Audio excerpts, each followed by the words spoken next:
Greetings. We hope you have been enjoying our convocation.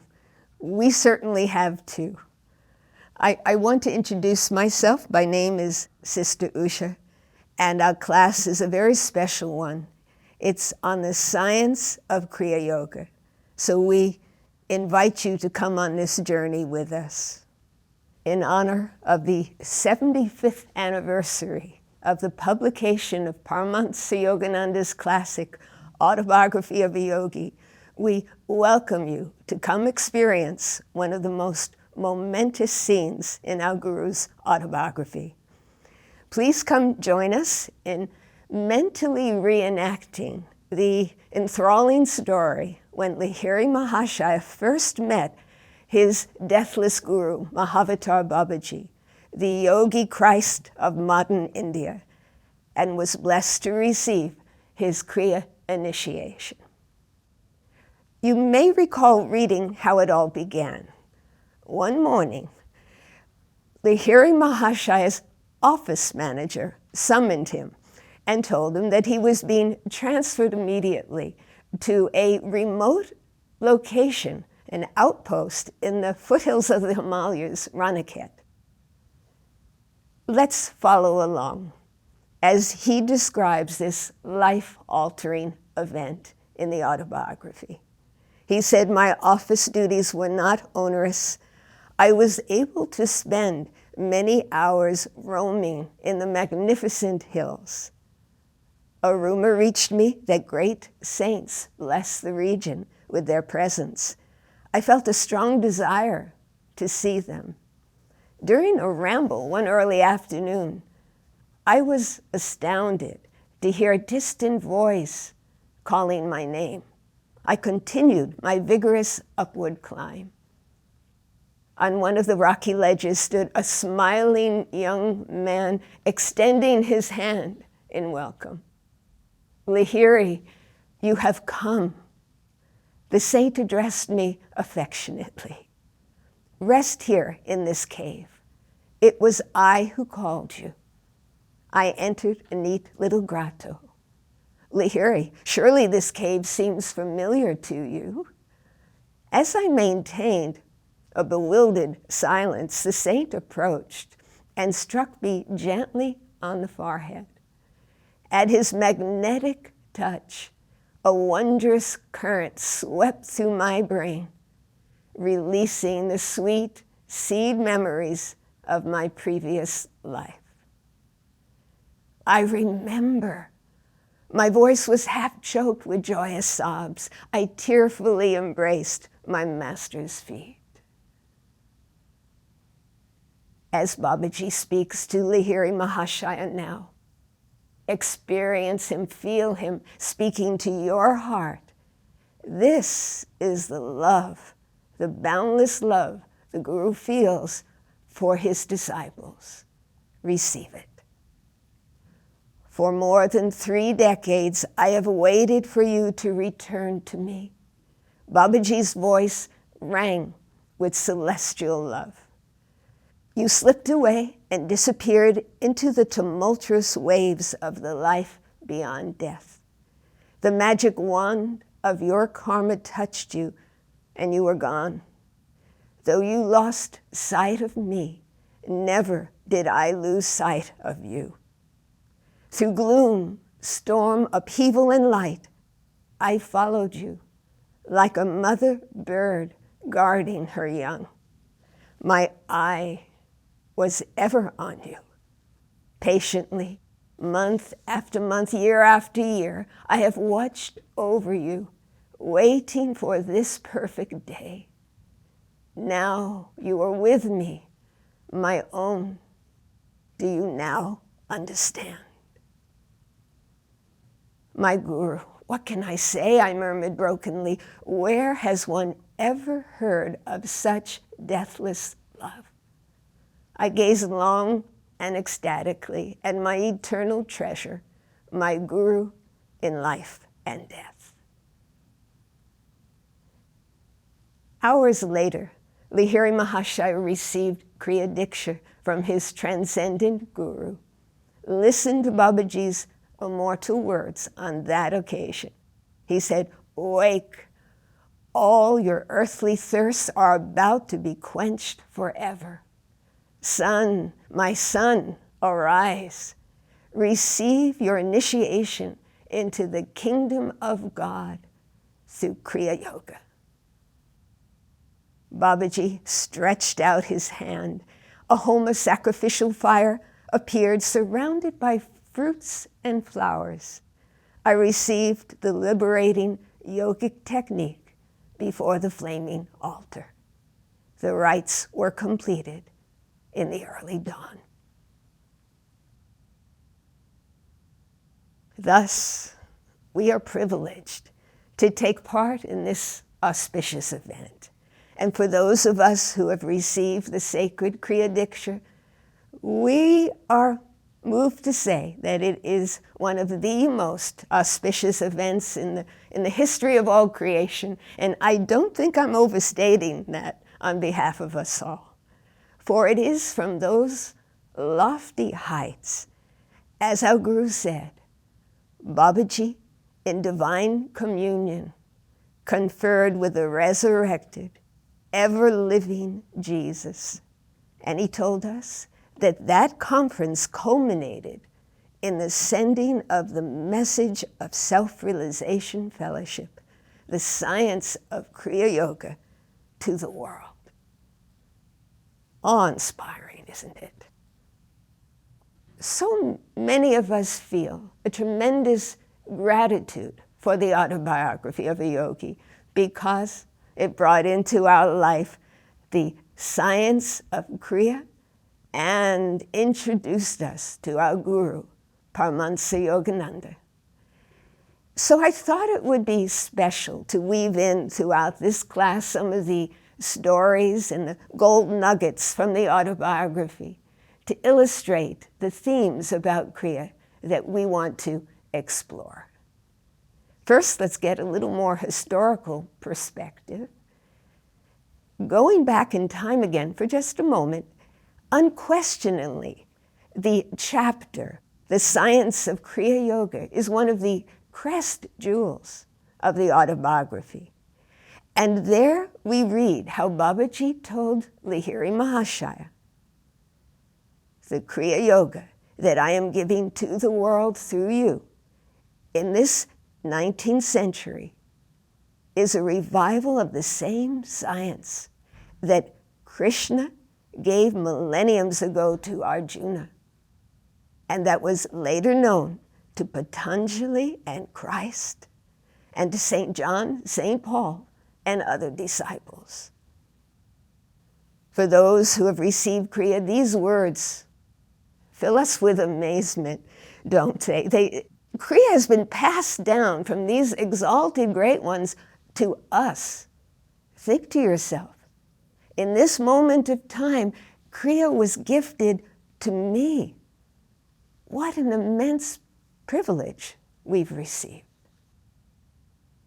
And it was our Gurudev, Paramahansa Yogananda, who was ordained to continue the transmission of the ancient science of Kriya.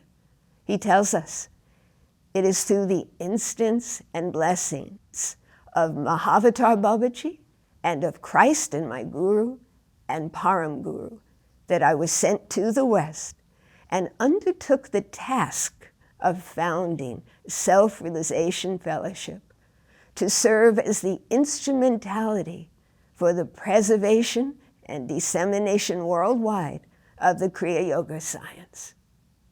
In bestowing his blessings on me before I came to America in 1920, Mahavatar Babaji told me that I had been chosen for this sacred mission. He said, "You are the one I have chosen to spread the message of Kriya Yoga in the West." But we are not here to marvel at the history, at the extraordinary lineage from which Kriya has descended to us, but to see how we can ascend through its practice and to get a renewed appreciation for what Kriya can do to transform our lives. The mandate for this class, as given in the description, is to look at some of the benefits the sacred technique of Kriya bestows on those who embrace this spiritual discipline. Why is it important to focus on the benefits? There are a few key reasons. For us who practice Kriya, we're called Kriyabans, it is good to take a moment to celebrate how our lives have changed, and to let that inspire us to make a greater effort to reap the fullest benefit from our practice of Kriya. Very practically speaking, keeping in mind what Kriya can do for you compels you, propels you to make a more concerted effort to dedicate yourself to concentrate when you practice. And remember, the benefits are not just ideals that we hope to attain one day. They are our imperatives that we want to strive for every time we practice. And for those who have not yet taken the leap and committed yourself to Kriya, hearing about the benefits may inspire you to do so, to determine what obstacles, what hindrances have kept you from making that leap and receiving Kriya. Is it distractions? Is it lack of time or lack of self-discipline, or maybe the tendency to doubt yourself? Or is it just that cosmic delusion that there's anything in this world more important than the experience of God bliss? At this point, some of you may be wondering, what makes Kriya so special? And why we who practice it are so excited about it? Well, the answer is simple. It works. Then you might ask, well, how does it work? That's simple too. Kriya is a scientific psychophysiological technique that enables you to withdraw your life force and attention from the body and the senses into the spine and brain, what Yoganandaji calls the altars of God, through the practice of a specific breathing technique. In the autobiography, we read how Sri Yukteswar explained to his students the secret behind the science of Kriya. He says, Kriya Yoga is an instrument through which human evolution can be quickened. The ancient yogis discovered that the secret of cosmic consciousness is intimately linked with breath mastery. The life force, which is ordinarily absorbed in maintaining heart action, must be freed for higher activities by a method of calming and stilling the ceaseless demands of the breath. Then master, and let me mention here that we sometimes call Yoganandaji master because he mastered himself. And he says, the Kriya Yogi mentally directs his life energy to revolve upward and downward around the 6 spinal centers. 1/2 minute of revolution of energy around the sensitive spinal cord affects subtle progress in his evolution. That 1/2 minute of Kriya equals 1 year of natural spiritual unfoldment. Master sums up the efficacy, the superiority of Kriya in these words. He says, in contrast to the slow, uncertain, bullock cart theological path to God, Kriya Yoga may justly be called the airplane route.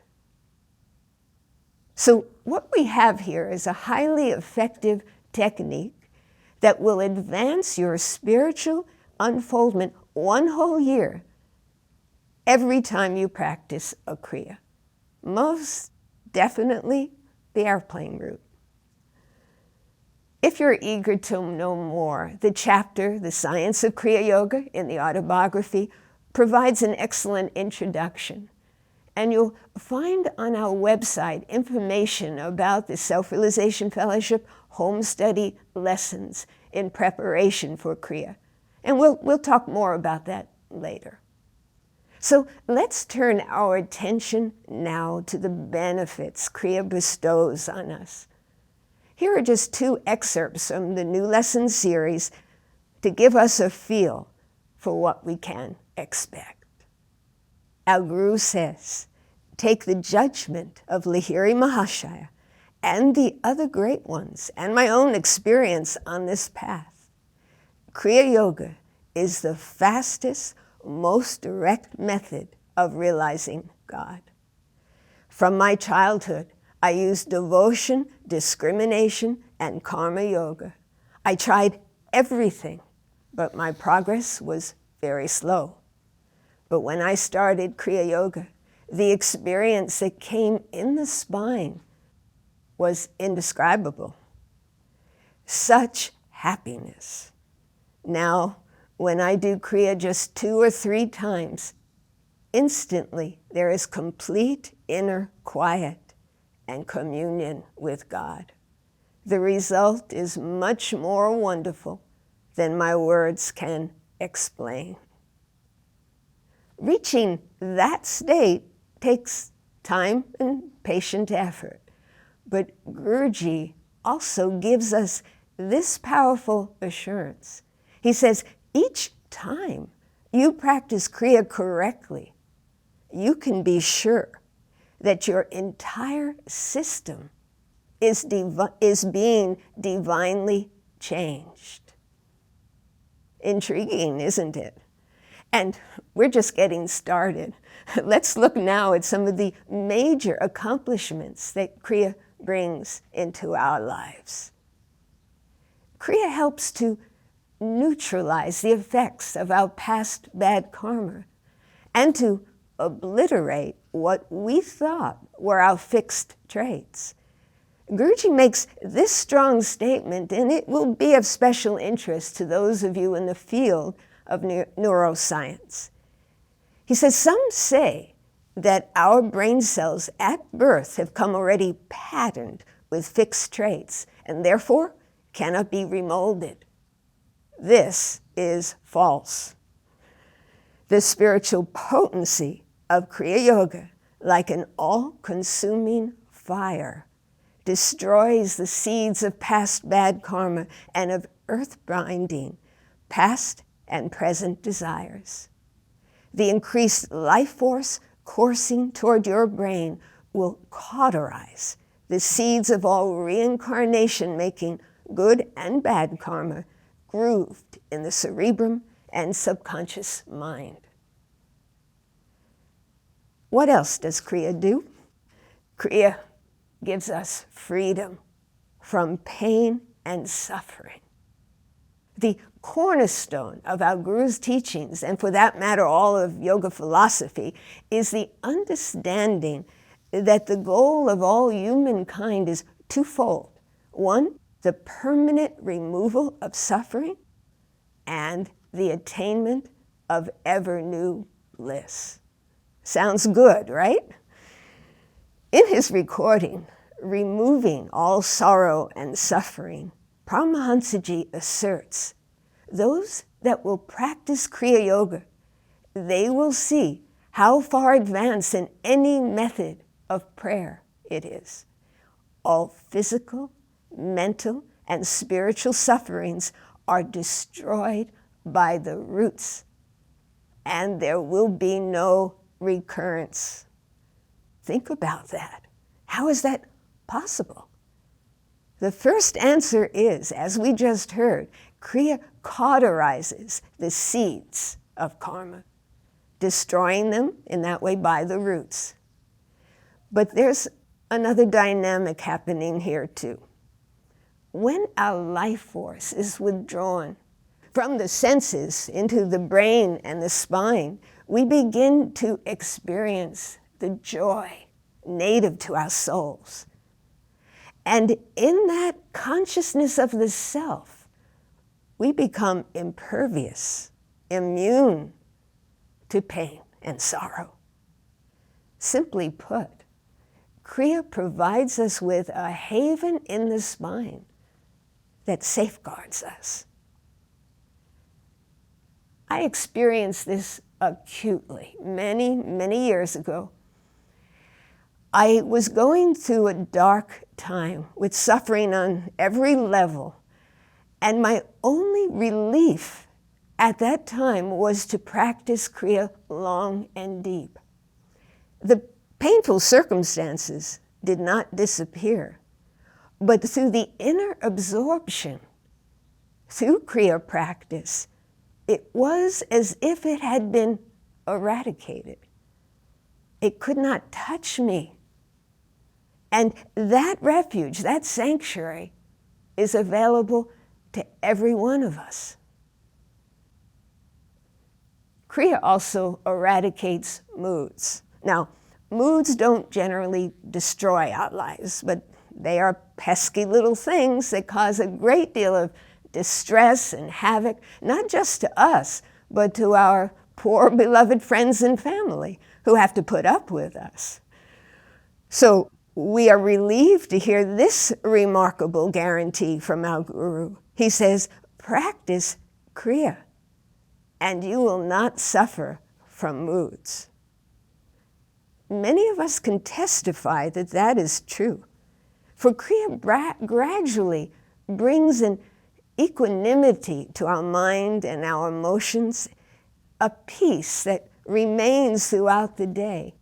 And then there's simply no room for moods. Kriya also brings freedom from evil passions, as it's described in the autobiography.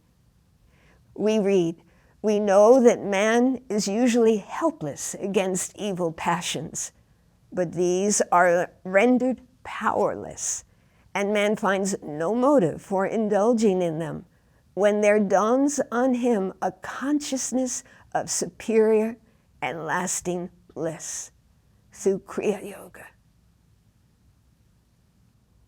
This brings to mind a story I heard many, many years ago of a Kriyaban who went through many setbacks in her life, and she started drinking again without any control. She did not want to give up her Kriya practice, but she sure couldn't give up her alcohol. It was almost as if she held her Kriya beads in one hand and her wine glass in the other. She had the good sense to call out counselors here at the Mother Center, and she spoke to one of the nuns who wisely advised her to keep on fighting, and no matter what, not to give up practicing Kriya, even a few Kriyas every day. So she kept on. Slowly, gradually, ever so gradually, she started to meditate more and to drink less, until that great day came when she held only her Kriya beads in her hands, and she never drank again. What a victory for her soul. God bless her.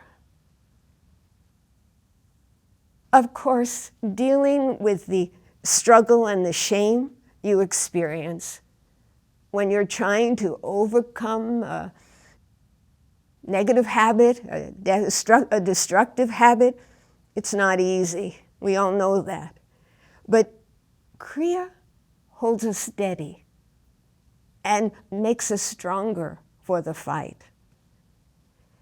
Kriya does not give up on you, and the Guru never gives up on you.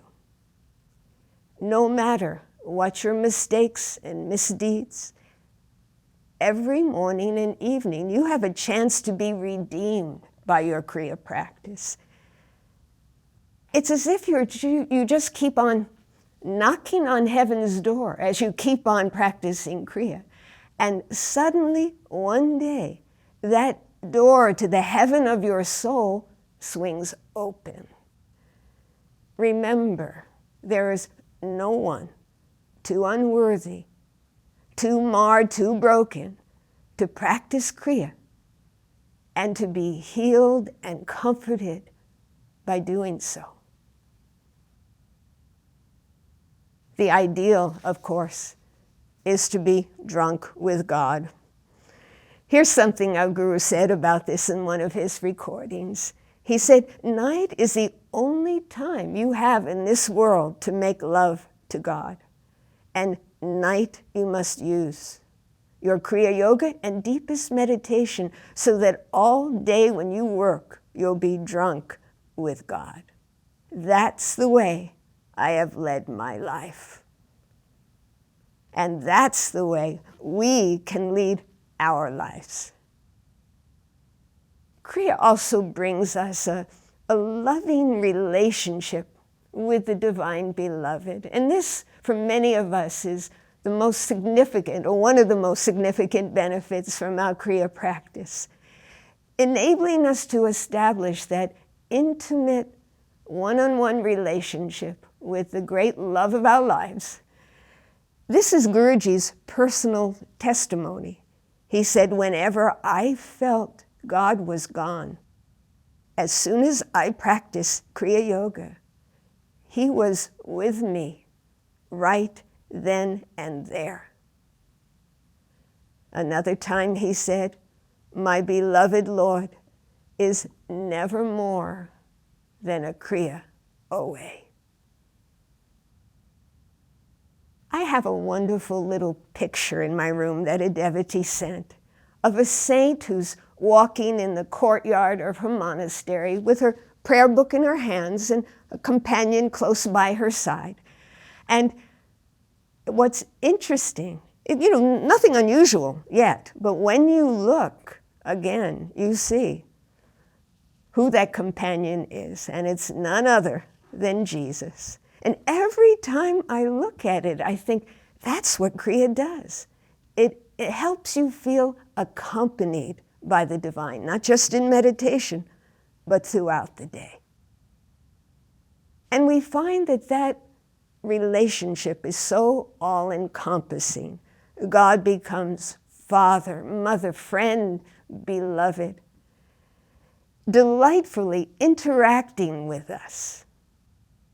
As a result of well over 50 years of Kriya practice, one of our senior nuns, she joyously sums up her relationship by saying, he is my everything. Kriya lifts us to a higher state of consciousness.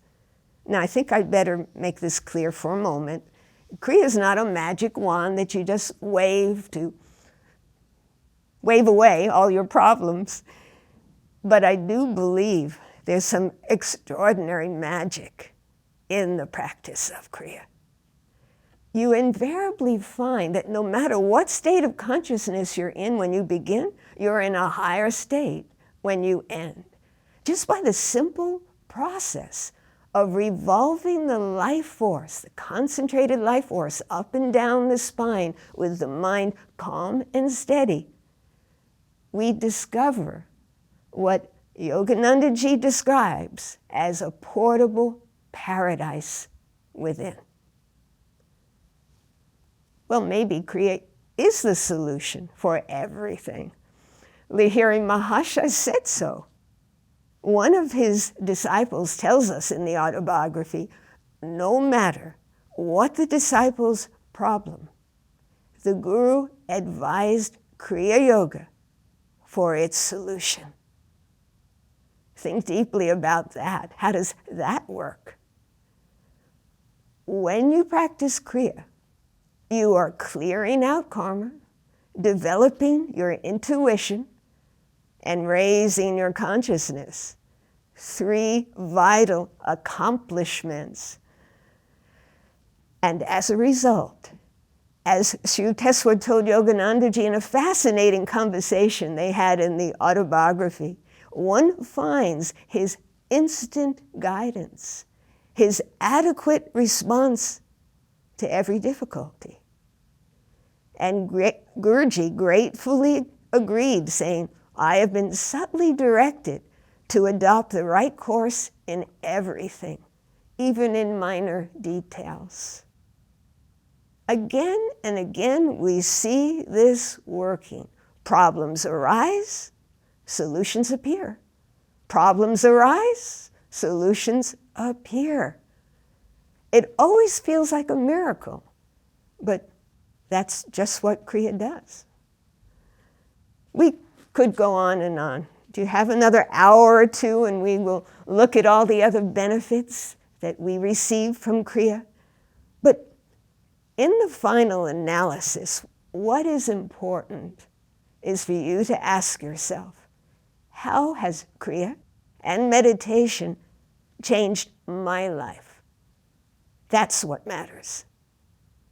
So I invite you to take some time after this class to introspect on a very deep level about what you've received from your meditations, the benefits that are true and real in your life. What I'm getting at is this: not everyone who meditates will experience bliss, at least not to begin with, but all who persevere in meditation, without exception, have received definite results. And many of these go unrecognized because we expect something more spectacular. Isn't that true for all of us? So many of you, when you write to us, you happily comment that you've noticed in your life, you've witnessed in your life, countless little significant changes. Your willpower has increased. You get along with your family. You are better able to deal with challenging people and challenging circumstances. You cope better with everything life throws at you. You so often tell us God is real and He is with me. So if all the superlative benefits we've talked about now are not yet true in your own experience, don't begin to doubt yourself. Take heart from the words of our Guru that he offers us now. He said, "Fortunate are those few out of the masses of humanity who have the good karma to receive the technique of Kriya by which the light of God is revealed." You have much good karma. Believe that. And let the light of your soul shine forth. It is who you're becoming through your meditations that matters.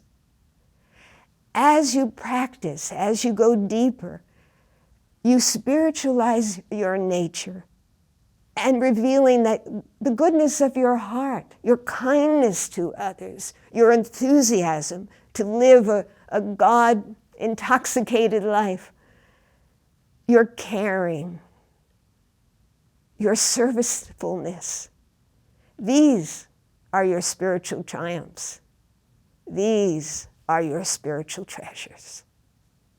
Speaking of treasures, in addition to the many wonderful benefits we've covered earlier, the greatest treasure we gain when we receive Kriya from Self-Realization Fellowship is to enter the covenant of the guru-disciple relationship with Paramahansa Yogananda and our sacred lineage of SRF gurus.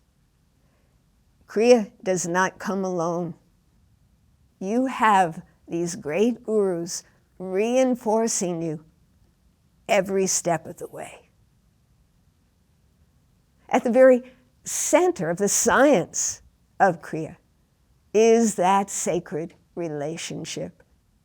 This was Guruji's own experience. He tells us, in the early years of my spiritual search, I was blessed to have frequent association with saintly souls whose God consciousness transported my consciousness into supernal realms. But it was not until I met my own God-ordained guru, Swami Sri Yukteswar, and received initiation from him that I understood fully the transforming power of the sacred guru-disciple tradition. Baptized in a radiance as of 1,000 suns, my whole being was blissfully enwrapped in God's love and secured in the care of Guru's wisdom. How sublime that is. And that relationship gives us a profound sense of security. How tremendously reassuring it is to know that we are loved, cared for, watched over by the Guru. Always. One of the chapters in the autobiography that has a strong impact on so many of us is the one entitled Years in My Master's Hermitage, where Paramahansaji describes the training he received from his Guru Sri Yukteswar. Now, so many read that chapter and then they express to us how much they wish they could receive training from a great master, just as Yoganandaji did. Well, you can.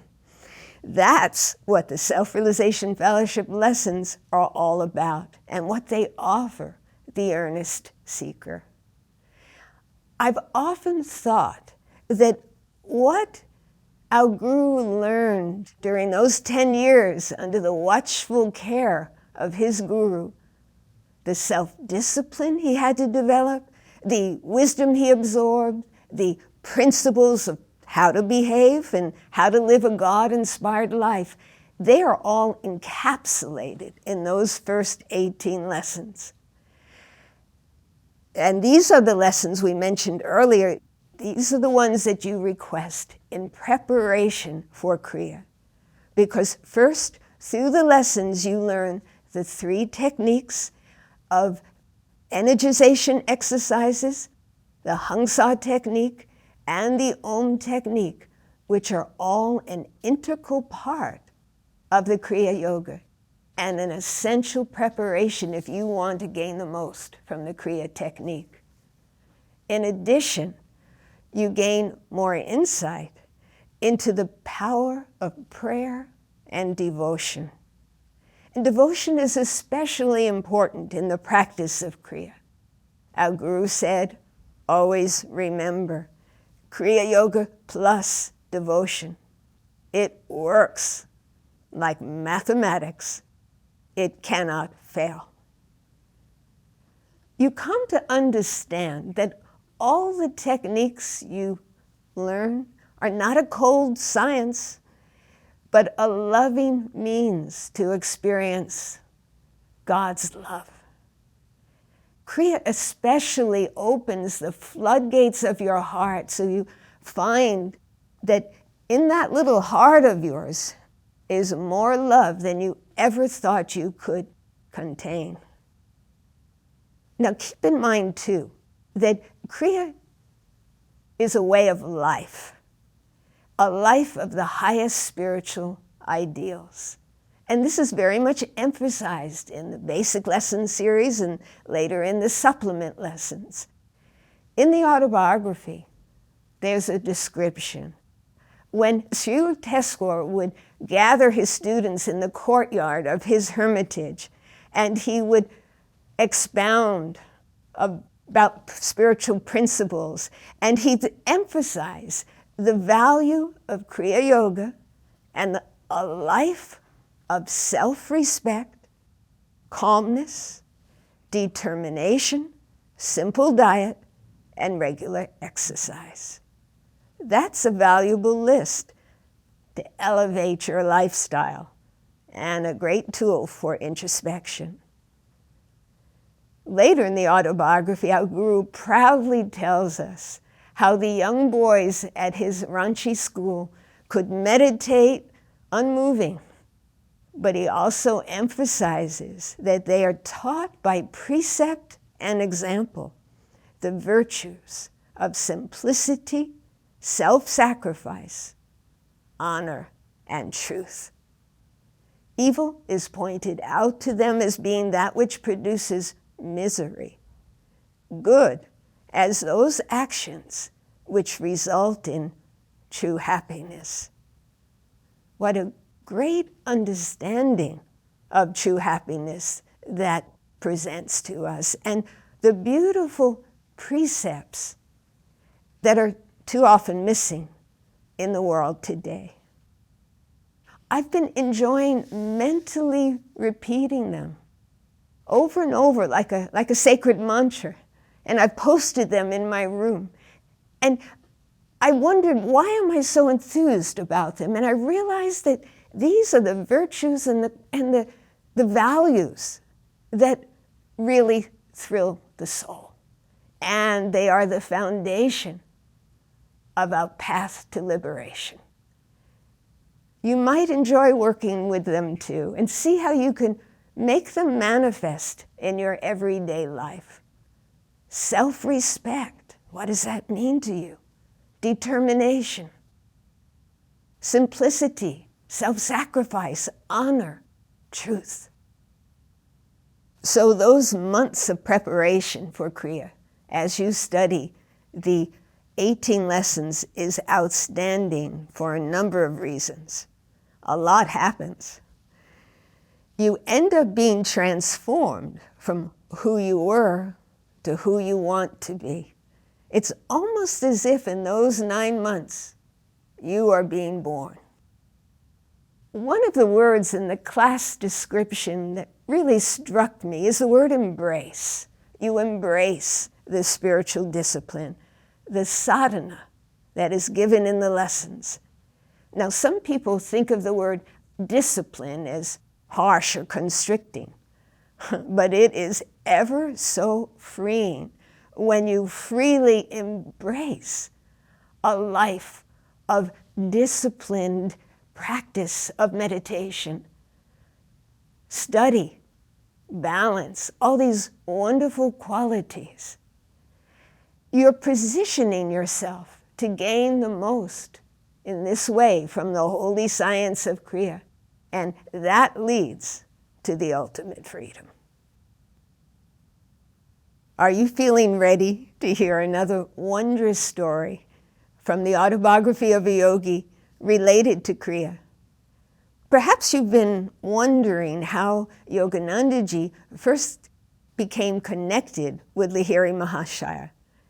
How that happened is an extraordinary story. One of the employees, Avinash, of Yoganandaji's father, asked for a week's leave from his office duties in order to visit his guru in Benares, Lahiri Mahashaya. And Master's father, Bhagavati Charan Ghosh, ridiculed his plan. Are you going to become a religious fanatic? Concentrate on your office work if you want to forge ahead. As they walked home together, Bhagavati sought to console him by pointing out the advantages of striving for worldly success. But I heard him listlessly, Avinash said. My heart was repeating, Lahiri Mahashaya, I cannot live without seeing you. This is how he described to our guru what happened next. He said, our path took us to the edge of a tranquil field. There in the field, only a few yards from us, the form of my great guru suddenly appeared. His voice resounded. Bhagavati, you are too hard on your employee. For a few moments, your father was motionless with stupefaction. Then he said, Avinash, not only do I give you leave, but I give myself leave to start for Benares tomorrow. I must know this great Lahiri Mahashaya, who is able to materialize himself at will in order to intercede for you. I will take my wife and ask this master to initiate us in his spiritual path. By the very next evening, they arrived in Lahiri Mahashaya's secluded home, where he sat in locked-in meditation. He blinked his piercing eyes and leveled them on your father. And he said, "Bhagavati, you are too hard on your employee." He added, "I am glad that you have permitted Avinash to visit me and that you and your wife have accompanied him." What a delightful story and a really great illustration of the importance of giving our spiritual life, our spiritual efforts first priority in our lives. That's the way to forge ahead. Our Guru's father provides us with other important insights into the life of a Kriya Yogi. Listen to this description of how his father coped when his wife died a few years later. Gurudev tells us, "The rent left in the family fabric by mother's death was irreparable. Assuming the difficult role of father-mother to his little flock, he grew noticeably more tender, more approachable. With calmness and insight, he solved the various family problems. After office hours, he retired like a hermit to the cell of his room, practicing Kriya Yoga in a sweet serenity." Kriya does have a way of opening our hearts, of making us more tender and loving. And it helps us develop our intuition so that we too can solve our various life problems with calmness and insight. Our Kriya-inspired intuition is a reliable source of guidance we can depend on, that's for sure. But also note in this story how our Guru's father lived his life. After work, he didn't seek out various diversions or distractions as so many do. He went to his room and practiced Kriya in a sweet serenity. What's incredible is that our personal efforts to practice Kriya in the privacy of our homes for our own salvation also provides tremendous benefits for all the world. Our former president, Mrlini Mata, told us, Guruji said, the world needs not just dozens or hundreds of Kriya Yogis, but thousands, millions of Kriya Yogis spread around the world who will bring that light of God into their lives and reflect it to others. It will change the world. Guruji concludes his autobiography with this declaration. He says, the blessed role of Kriya Yoga in East and West has hardly more than just begun. May all come to know that there exists a definite scientific technique of self-realization for the overcoming of all human misery. Then in closing, Gurudev sent his loving thought vibrations to the thousands of Kriya Yogis scattered like shining jewels over the earth, and no doubt to the millions of Kriya Yogis who are here now, who have come and will come in the future.